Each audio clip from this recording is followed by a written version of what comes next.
Welcome to Push to Pass podcast with JP Murray, a discussion about business, racing, sports, and life. This podcast delivers insights on what makes businesses, teams, and people successful based on real-life business experiences.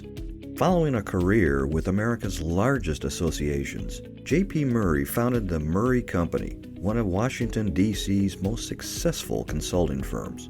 The company was acquired successfully and enabled him to launch JP Murray Racing, a business development and sponsorship agency for auto racing teams. Here is JP. Hello, it is JP Murray. Today's episode, number 44, The Dark Side of Entrepreneurship. Oh yeah. When I started a career in sales 4 years ago, I was frankly afraid. And even after that, 4 decades later, I was afraid all over again. Fear was back. But why? I had sold my business. It gave me great life margin, more than I would ever expect.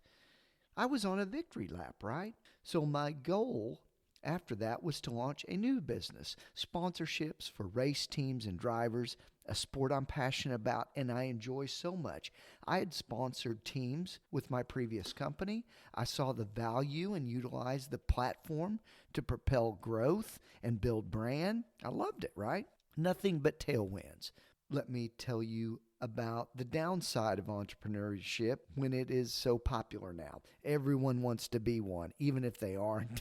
And I can tell you that this is true because I've gone into this situation twice, and after the last year, here's my report. First, I faced doubt.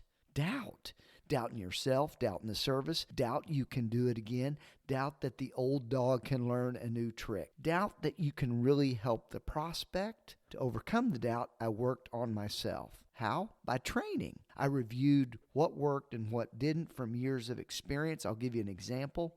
Now I focus on the 30% of deals that are most likely to close instead of working on the qualification of the 70% that may not move anywhere.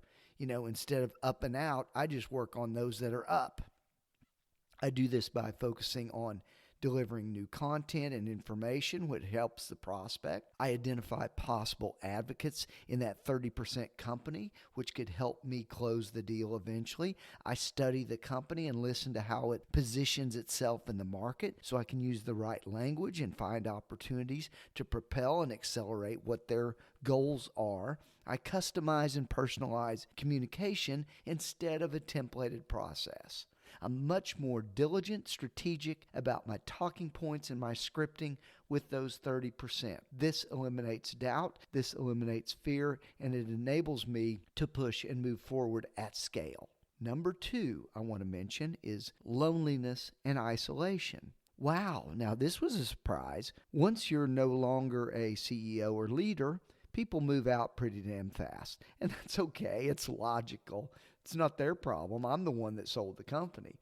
But what you may not anticipate is the impact that this has on your psyche. No one calling to ask a question, to get approval, to complain, to get insights about a client, to ask for a raise. Some of these things were items I didn't even enjoy, including giving candid feedback about a job not well done, for example. But it gets quiet really quick. And if you've been a leader, then you start to miss leading. So now you are leading yourself. These areas of advice and counsel and the things you used to tell others to do, you're speaking in the mirror. And let me tell you what, there's a lot of time spent standing in front of the mirror and answering to that person in front of you. It's challenging. Number 3, there's a lack of comfort. I didn't realize how much comfort and inertia was built into running a business and being a part of one. Set staff meetings, sales pitches with colleagues, one-on-ones, going through the financials,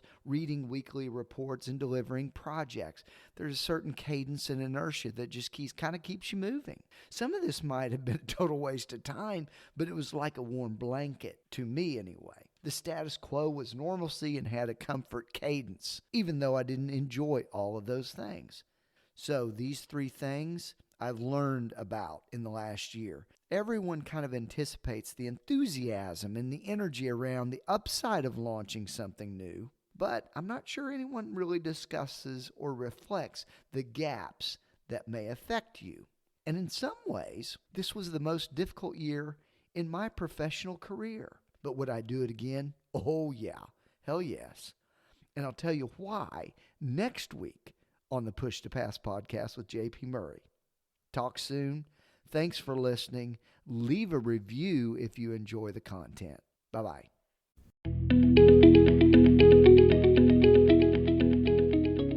Thank you for listening to the Push to Pass podcast with JP Murray, a discussion about business, racing, sports, and life. If you would like to sponsor Push to Pass, send an email to jp@jpmurray.com. Follow JP on Twitter, LinkedIn, Facebook, and YouTube. His website is jpmurray.com. Until next time, push yourself to pass the competition. Thanks for listening.